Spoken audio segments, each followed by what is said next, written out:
Domino's और pizza हट के होते हुए कोई अपनी देसी पिज्जा चेन बना सकता है क्या?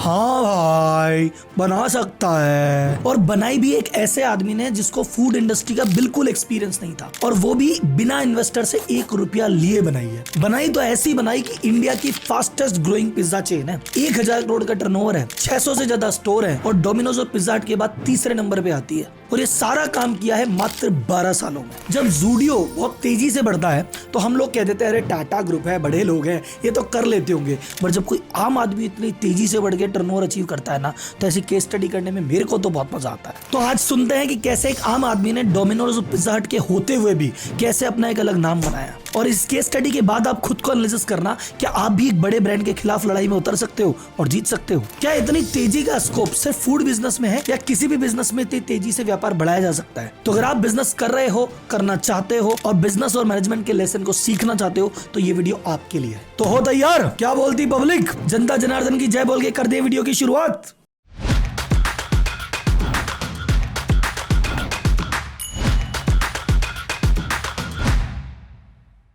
कहानी की शुरुआत होती है 2011 में, और कहानी के हीरो हैं सनम कपूर। ये क्या HCL में जॉब कर रहे थे, IT के बंदे थे, IT की कंपनी थी, सब कुछ ठीक चल रहा था।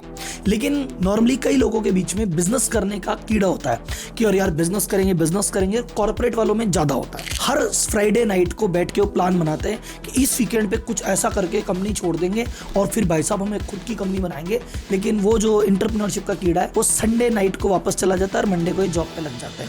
लेकिन इनका जो एंटरप्रेन्योरशिप का कीड़ा था ये जगह रहा, और ये खुद की कंपनी अलग से स्टार्ट करके ही माने। अब ये तो डिसाइड कर लिया कि खुद का काम करना है, कंपनी भी छोड़ दी, लेकिन क्या करें समझ नहीं आ रहा था। तो उन्होंने कहा जब कुछ समझ ही नहीं आ रहा तो वो चीज़ कर लो जिसमें अपन एक्सपर्ट हैं या जिसमें आपका इंटरेस्ट है। तो उनका एक्सपर्टाइज नहीं है पर इंटरेस्ट बहुत है फूड में, फूड का कुछ चालू करेंगे। तो सन 2011 में इन्होंने चंडीगढ़ में 120 स्क्वायर फुट की छोटी सी जगह लेके खुद का पहला पिज्जेरिया स्टोर डाला। उसका नाम डाला पिनोकियो पिज्जा। और जैसा शुरुआत में करते हैं, सेल्फ एम्प्लॉयड थे, सारा काम खुद कर देते। पिज्जा की रेसिपी बनाने से लेके ग्राहक के बिल काटने से लेके पैसे के हिसाब से लेके मार्केटिंग तक सब काम बेचारे खुद किया करते थे। याद करना, बात कर रहे हैं 2011 की।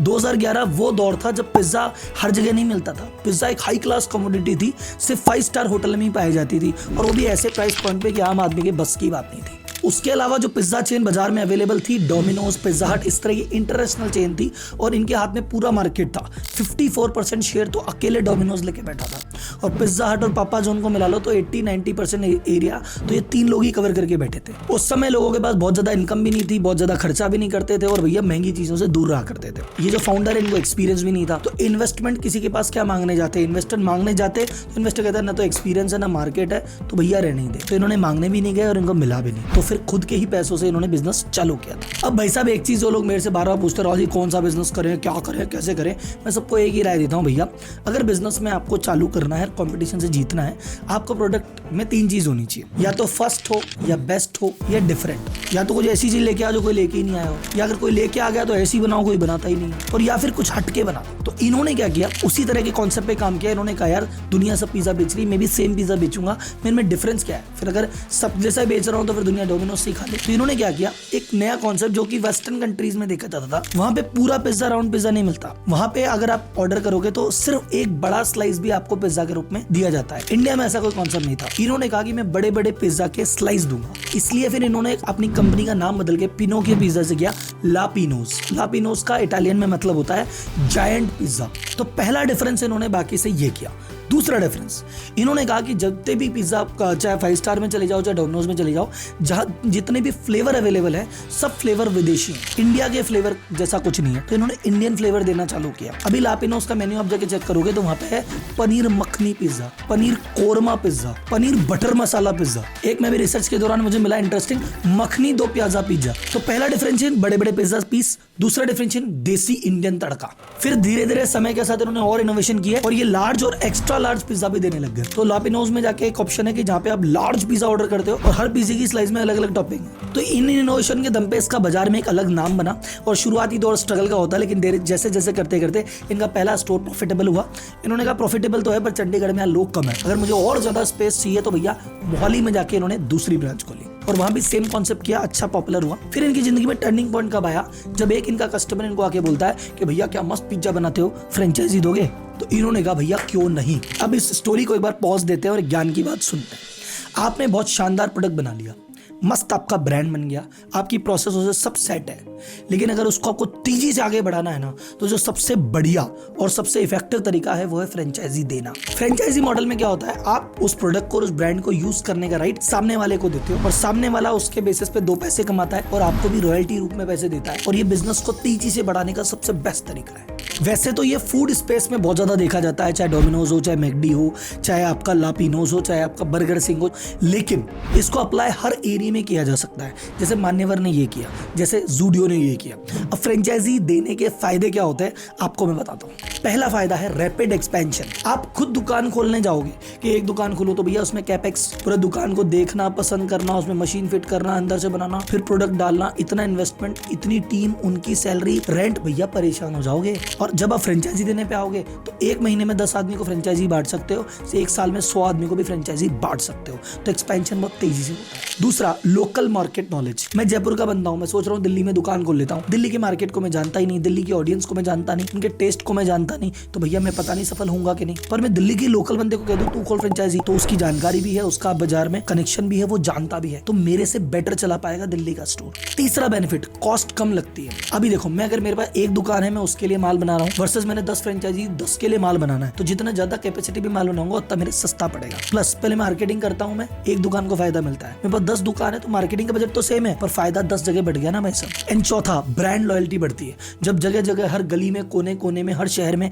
आपके ब्रांड के बोर्ड दिखने लग जाते हैं, तो दुनिया आपसे जुड़ने लग जाती है और फिर आपको और बेनिफिट होता है। तो फ्रेंचाइजी क्या होती है, किसको देनी चाहिए, कब देनी चाहिए, क्या प्रकार होते हैं, किसको लेनी चाहिए, क्या कमी है, इस पे सब पे या तो एक मैं फुर्सत से वीडियो बनाऊंगा 10, 15, 20 मिनट का, या उस पर आप लोगों की परमिशन रही तो एक फुल फ्लेज कोर्स बनाऊंगा कि देनी चाहिए, नहीं देनी चाहिए, किसको देनी चाहिए। तो पसंद हो कमेंट बॉक्स में मुझे बताना, मैं देखे तो इसमें बाजार में रिस्पॉन्स है कि नहीं है। तो भाई साहब 2 स्टोर के बाद इन्होंने देनी चालू की फ्रेंचाइजी, पर फ्रेंचाइजी में भी थोड़ा सा ट्विस्ट किया। जैसे इन्होंने अपने पिज्जा में ट्विस्ट किया, वैसे फ्रेंचाइजी देने के तरीके में भी ट्विस्ट किया। नॉर्मली इंटरनेशनल कंपनियां जब भी फ्रेंचाइजी देती है तो क्या करती है, प्रोफेशनल कंपनी को हायर करती है। जैसे डोमिनोज यूएस की कंपनी है, लेकिन जब इंडिया में आई तो उन्होंने जुबिलेंट के साथ पार्टनरशिप की कि भैया देखो तुम प्रोफेशनल कंपनी हो, मैं तुमको राइट देता हूं, तुम दो आगे फ्रेंचाइजी। जैसे मैकडोनल्ड जब इंडिया में आई तो वेस्ट लाइफ से बात की कि भैया ठीक है आप 2 फ्रेंचाइजी। इन्होंने कहा यार अगर मैं किसी प्रोफेशनल ऑपरेटर के थ्रू जाऊंगा पता नहीं कैसे होगा, इन्होंने कहा मैं लोकल बंदे को फ्रेंचाइजी दूंगा। तो जैसे मान लो गुजरात में कोई, तो गुजरात के एक लोकल व्यक्ति को दी ताकि उसका बेटर अंडरस्टैंडिंग होगी, वो बेटर तरीके से उस रीजन को समझ पाएगा। फॉर एग्जाम्पल आपको बताता हूँ, कई बार क्या होता है जब बड़ी कंपनियां फ्रेंचाइजी देती है तो हर चीज के नॉर्म स्ट्रिक्ट होते हैं कि क्या करना, कब करना, कैसे करना, पूरा एकदम लिखित में होता है। इन्होंने थोड़ी सी फ्रीडम दी।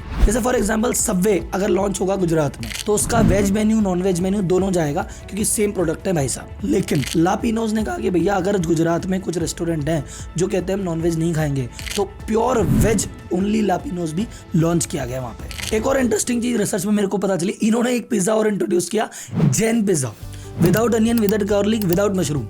अब उसका बेनिफिट क्या हुआ, इन्होंने कहा जब से हमने जैन पिज्जा लॉन्च किया है ना, पिज्जा होती है यूथ की चीज या बच्चों की चीज, पर जैन पिज्जा जब से लॉन्च किया है तो हमारे पास तो बुजुर्ग भी आके खाने लग गए कि यार देखे यार नई चीज क्या है, हम तो इस चक्कर में खाते नहीं थे, अब जैन है अब तो खाएंगे। फ्रेंचाइजी देने में एक इन्होंने स्मार्ट चीज की। नॉर्मली क्या होता है, जैसे मान लो फॉर एग्जाम्पल मैं राहुल मलोदिया जयपुर में बैठा हूँ और मुझे देनी है फ्रेंचाइजी पूरे इंडिया में, तो पता चला एक दिल्ली वाले को दे दी, एक बॉम्बे वाले को दे दी, हैदराबाद वाले को दे दी। फ्रेंचाइजी मेरी 3 शहरों में है, लेकिन मुझे संभालने में बहुत एफर्ट लग रहा है। इन्होंने कहा नहीं, पहले एक एरिया पकड़ा, वहीं पे 10-15 फ्रेंचाइजी दी और जब लग गया कि हाँ पूरा सेट हो गया है, फिर दूसरे में दी, फिर तीसरे में दी, तो इनका जो ऑपरेशन कॉस्ट है, लॉजिस्टिक कॉस्ट है, वो काफी बची और मैनेजमेंट कंट्रोल में उन्होंने काफी बचाया। इनकी फ्रेंचाइजी की ट्रेजेक्टरी बताता हूँ। 2013 में इन्होंने अपनी पहली फ्रेंचाइजी दी थी, 2015 आते आते इनकी 50 फ्रेंचाइजी हो गई मात्र 2 साल में। उसके बाद 2017 यानी टोटल 4 साल लगे 100 फ्रेंचाइजी पहुंचने में, लेकिन उसके बाद अगली 100 फ्रेंचाइजी 2 साल में आ गई। 2019 200 फ्रेंचाइजी, 2021 300 फ्रेंचाइजी, 2023 600 फ्रेंचाइजी, और इसी के साथ इन्होंने 1000 करोड़ का टर्नओवर क्रॉस किया।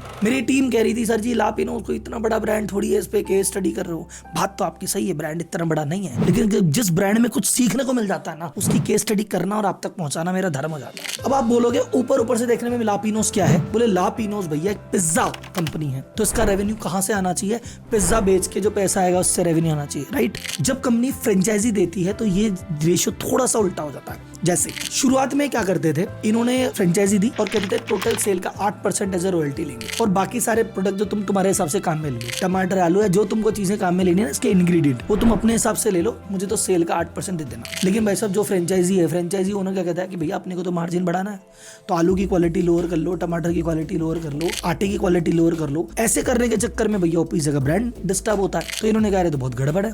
तो फिर उन्होंने कहा सुनो, रॉयल्टी 8% नहीं, रॉयल्टी 4% ही है, लेकिन मटेरियल सारा तुमको मेरे से लेना पड़ेगा। तो जितना भी रॉ मटेरियल है लापिनोज बेचता है अपनी फ्रेंचाइजीज को। तो इनका जो टोटल रेवेन्यू 1000 करोड़ का आपको दिख रहा है, उसमें से 83% सिर्फ रॉ मटेरियल की सेल है। तो अगर आप गौर से देखोगे तो ये B2B ग्रोसरी बिजनेस है। फ्रेंचाइजी फीस और रॉयल्टी से मात्र 15% रेवेन्यू आता है और 2% अदर सोर्सेज से आता है। लेकिन जैसा अपन देखेंगे रॉयल्टी तो शुद्ध कमाई है, सीधा पैसा आता है। तो प्रॉफिट में एक गेम पलट जाता है। प्रॉफिट का निकालूंगा तो प्रॉफिट का 65% फ्रेंचाइजी और रॉयल्टी से आता है, बाकी 35% इससे आता है। अब तक की केस स्टडी सुन के भैया बहुत सारे युवाओं का मन हो गया होगा कि अरे भाई साहब ये तो मस्त चीज है, अपन भी ऐसा ही कुछ करते हैं। तो एक सवाल आपके मन में, क्या लापिनोज भविष्य में चाहे 5 साल बाद 10 साल बाद पिज्जा डोमिनोज को कभी हरा पाएगी? एक और दर्शकों के मन में सवाल आ गया होगा, सर देखो डोमिनोज ऑलरेडी है, लापिनोज ऑलरेडी है, क्या हम भी अगर हमारा रेस्टोरेंट ब्रांड डालें या फूड ब्रांड डालें तो क्या भविष्य में चलेगा कि नहीं चलेगा? क्योंकि बहुत सारे इंडियन एंटरप्रेन्योर इस स्पेस में काम कर रहे हैं, चाहे वाओ मोमो ले लो, चाहे बर्गर सिंह ले लो, और हमारे भी बहुत सारे ऐसे लोकल क्लाइंट हैं जो अभी तक 50-100 से ज्यादा फ्रेंचाइजी दे चुके हैं और फूड स्पेस में ही काम कर रहे हैं। तो वो भी जानना चाहेंगे कि सर हम सही जगह है कि नहीं। तो आपको इसके बारे में एक डेटा बता देता हूँ। डेटा ये है कि फूड बिजनेस में इन कैटेगरी में, चाहे रेस्टोरेंट कैटेगरी में, फाइन डाइनिंग हो चाहे कैजुअल डाइनिंग हो, सबसे जबरदस्त ग्रोथ सिर्फ QSR सेगमेंट की है। QSR मतलब क्विक सर्विस रेस्टोरेंट, जो कि लापिनोज या इस टाइप के हैं। और उसके बारे में डिटेल में जानना है कि यार QSR क्या है, यार फाइन डाइनिंग क्या है, कैजुअल डाइनिंग क्या है, तो अलग से वीडियो बना हुआ है, गूगल करोगे मिल जाएगा। अब QSR स्पेस में भी उसमें जो नंबर 1 जाता है वो जाता है बर्गर एंड सैंडविच और फिर सेकंड पे आपका पिज्जा आता है। अब भाई साहब ये इंडस्ट्री आगे बढ़ेगी क्या? देखो अगर इंडिया की इकोनॉमी आगे बढ़ेगी तो ये इंडस्ट्री आगे बढ़ेगी, क्योंकि नॉर्मली क्या होता है भैया, रोटी कपड़ा मकान, जैसे रोटी की डिमांड बढ़ेगी ये रोटी कैटेगरी में आता है, ये भी बढ़ेगा। QSR सेगमेंट में ये विदेशी फूड, पिज्जा, बर्गर, ये क्यों ज्यादा तेजी से बढ़ेंगे? क्योंकि डेमोग्राफिक ऐसा है, भारत की जनसंख्या में बूढ़े कम है, बुजुर्ग कम है, युवा ज्यादा है, युवा को यही चाहिए, तो स्कोप अच्छा है। दूसरा, इन युवाओं की इनकम भी बढ़ रही है। पिताजी पैसे वाले हैं तो पॉकेट मनी अच्छी देते हैं और खुद कमा रहे हैं, तो भैया चाहे क्रेडिट कार्ड स्वैप करके कर देंगे, पर इन चीजों पे कटौती नहीं करते। तीसरा, लाइफस्टाइल बदल रही है। पहले भारत में महीने भर में 2 ऑर्डर होते थे स्विगी के, अब एक एवरेज आदमी महीने भर में 15 ऑर्डर मार देता है। US में यह आंकड़ा 40 से 50 तक जाता है और सिंगापुर में कई ऐसे कॉन्डोज हैं, अपार्टमेंट है जहाँ पे किचन ही नहीं होता, वहाँ सुबह शाम ऑर्डर करके ही खाना दिया जाता है। तो अब नेक्स्ट लापिनोज क्या कर रहा है, इंटरनेशनल जाने की तैयारी कर रहा है। ये पहली ब्रांच UK में, इंग्लैंड में खोल चुके हैं और अब इनकी प्लानिंग है कि श्रीलंका में, दुबई में, कनाडा में अपनी अगली ब्रांच डालने वाले हैं। और जैसा मैंने आपको कहा कि भैया पिज्जा सेकंड लार्जेस्ट सेगमेंट है, फर्स्ट है बर्गर और सैंडविच। तो इन्होंने अपनी बर्गर और कॉफी की एक चेन लॉर्ड पैट्रिक नाम से डाल दी है।